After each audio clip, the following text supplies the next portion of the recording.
Olá a todos, sejam todos muito bem-vindos. Sou Dígia Carvalho e nós estamos aqui para continuar, como toda semana fazemos, e desta vez, como a gente começou na semana passada, a série das casas em que Jesus visitou.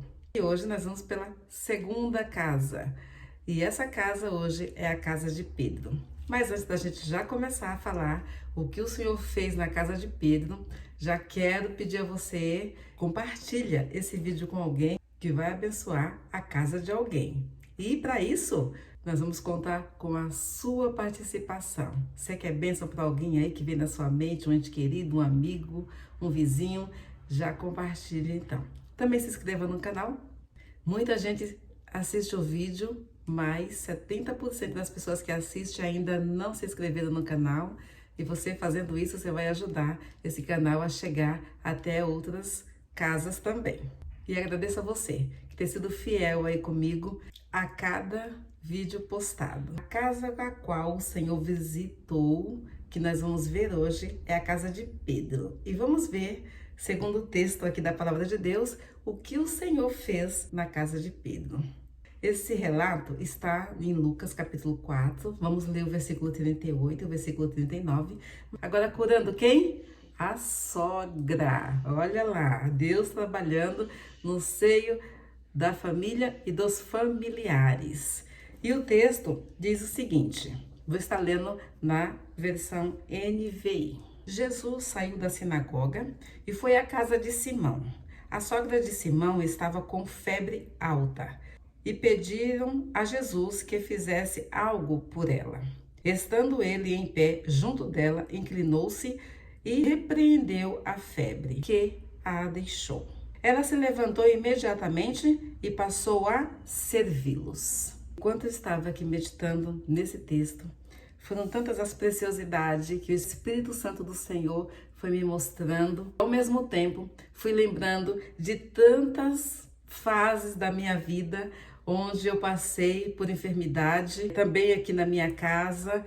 Olha, e foi assim um flashback de tudo aquilo que eu já vivi e das proezas que o Senhor fez em cada um desses períodos.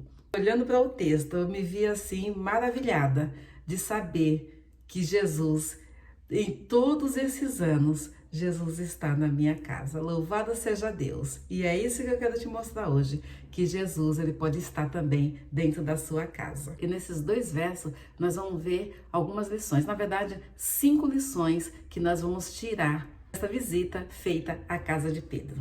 A primeira lição que aprendemos é que Jesus ele cura todos os dias. Jesus estava saindo da sinagoga, onde tinha ensinado e libertado um homem endemoniado. E isso aconteceu no sábado. E vemos o relato de várias curas que Jesus realizou, e muitas delas foram no sábado. Nesse dia, para eles, era proibido trabalhar e também curar enfermos. Mas veja a resposta que Jesus dá a eles. Essa resposta está registrada em Mateus capítulo 12, versículo 11 e 12. Qual dentre vós será o homem que, tendo uma ovelha, se no sábado ela cai em uma cova, não lançará a mão dela e a levantará? Pois, quanto mais vale um homem do que uma ovelha, por consequência, lícito fazer bem no sábado. Com isso na nossa mente, devemos entender que não existe dia marcado para o Senhor operar um milagre em nossas vidas. Não nos compete marcar dia nem hora para um milagre acontecer. O dia, a hora, o método compete unicamente ao nosso Deus. Não devemos dizer-lhe como agir, muito menos estabelecer dia e hora. A segunda lição que aprendemos, que ninguém está livre de ter problemas na sua casa. Ninguém está livre de ter problemas no seu lar. Seja uma crise conjugal, um problema financeiro, um problema com os filhos, até mesmo uma doença. Não é porque somos servos do Senhor que as crises não vai chegar até a nossa casa. Muitos dos problemas em nossos lares, eles poderiam até ser evitados, poderiam ser amenizados ou até mesmo sanados, se obedecessem os princípios pré-estabelecidos por Deus. E a Bíblia mesmo relata vários problemas na casa de várias pessoas. Havia doença na casa de Jairo, decepção na casa de Maria e Marta. Na casa da mulher Sírio-Fenícia havia possessão demoníaca. Esses são apenas alguns exemplos. Geralmente as pessoas buscam solucionar os seus problemas buscando outros recursos. E só quando não encontram solução é que então procuram a Jesus. E a busca da solução deles começam através da oração. Ou seja, começam e terminam em Jesus. E ainda que pareçam tão distantes, no momento certo irá nos socorrer. Os servos do Senhor, muitos cristãos, têm uma vida romantizada em relação a passar por dificuldades. Acham que porque nós conhecemos o Senhor, já temos o Senhor, que nós vamos agora vivermos felizes para sempre. Olha o que o Senhor Jesus nos ensina. Tenho-vos dito isto, para que em mim tenhais paz. No mundo tereis aflições, mas tende bom ânimo. Eu venci o mundo. João 16:33. Enquanto nós estivermos aqui, as aflições elas farão parte das nossas vidas. Mas vamos olhar para a casa de Pedro, que também estava passando por uma aflição. Muitas vezes, o problema não é a crise que enfrentamos, mas como a forma que nós passamos por ela. Se passamos na presença de Deus ou longe dele. A terceira lição que aprendemos é que devemos levar os problemas até Jesus.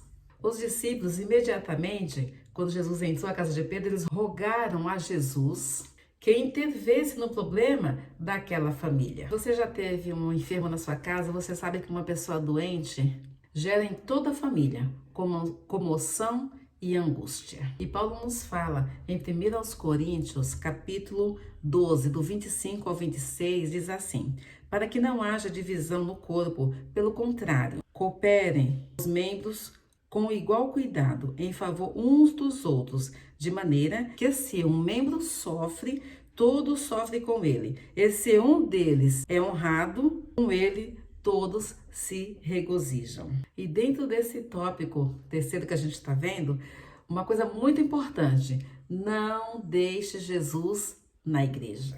Veja que quando os discípulos saíram da sinagoga, Jesus estava com eles e foram até a casa de Pedro.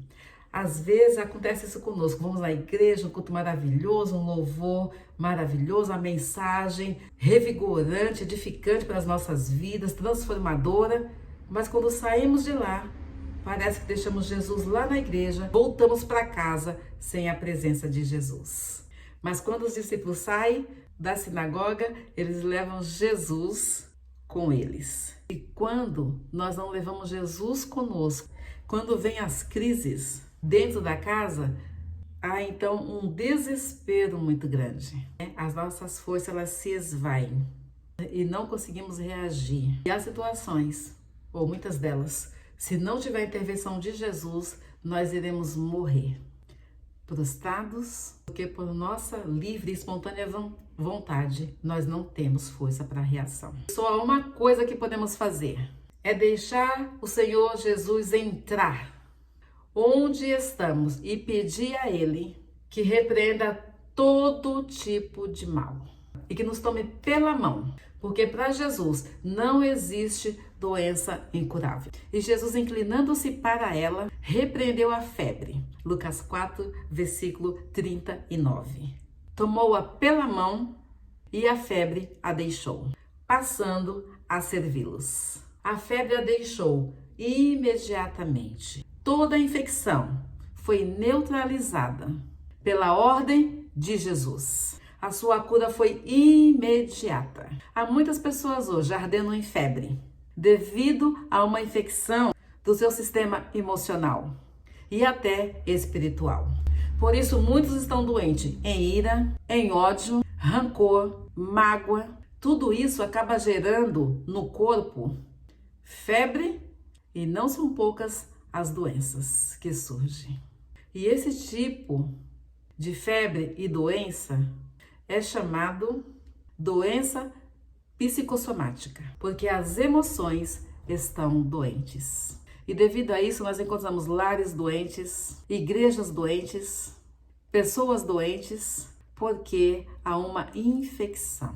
E muitas vezes generalizada no sistema emocional, espiritual das pessoas. Quando isso ocorre, devemos buscar a solução em Jesus. Não devemos ficar remoendo a mágoa, tristezas.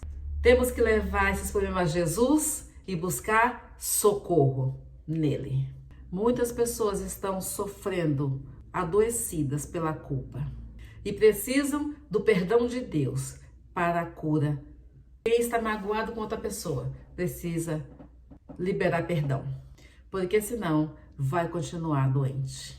E essa doença vai levar à morte emocional e espiritual. Lá em 1 João fala: se confessarmos os nossos pecados, Ele é fiel e justo para nos perdoar os pecados e nos purificar de toda a injustiça. O ódio é um sentimento de acúmulo, as mágoas não tratadas. Veja o que a Bíblia fala sobre o ódio.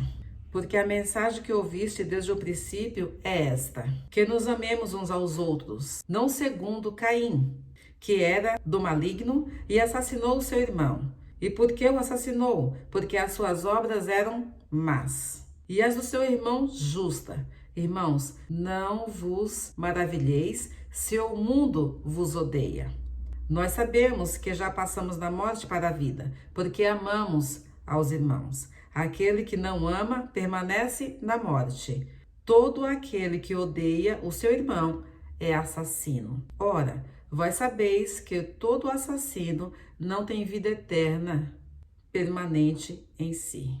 1 João 3, do 11 ao 15.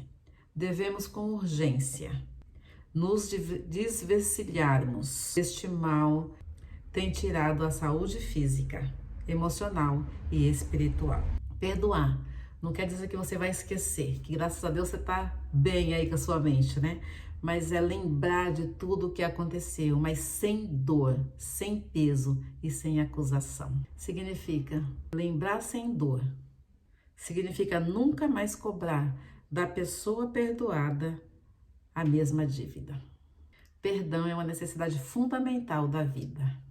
A quinta lição aqui é: servimos melhor a Deus curados. Não há doença que o Senhor não cure, assim como não há mágoa que o Senhor também não sare. Não basta conhecer a medicação, é necessário tomá-la.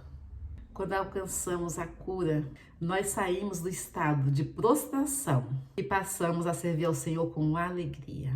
Para concluir essa lição hoje, você quer que a febre que te assola lhe deixe? Você que está ardendo em ódio, em mágoa, rancor, quem sabe em uma profunda tristeza, Jesus pode te tirar dessa enfermidade. Jesus pode tratar essa enfermidade em sua psique. Hoje, Jesus é o psicólogo dos psicólogos. Você pode até ter que tomar alguma medicação para lhe ajudar a controlar os nervos, mas abençoados por Jesus.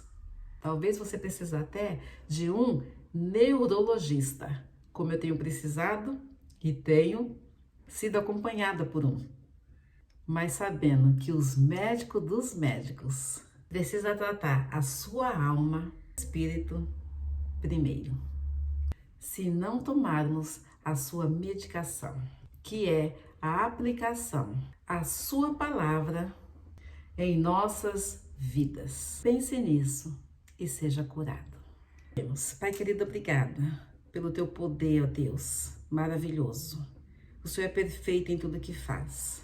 Obrigada por quem te a cura para todas as enfermidades do nosso corpo. Obrigada, Senhor, porque o Senhor pode curar a nossa mente, o nosso corpo, a nossa alma e o nosso espírito. Louvado seja o teu nome, porque o Senhor é um Deus do impossível. Bendito seja o Senhor.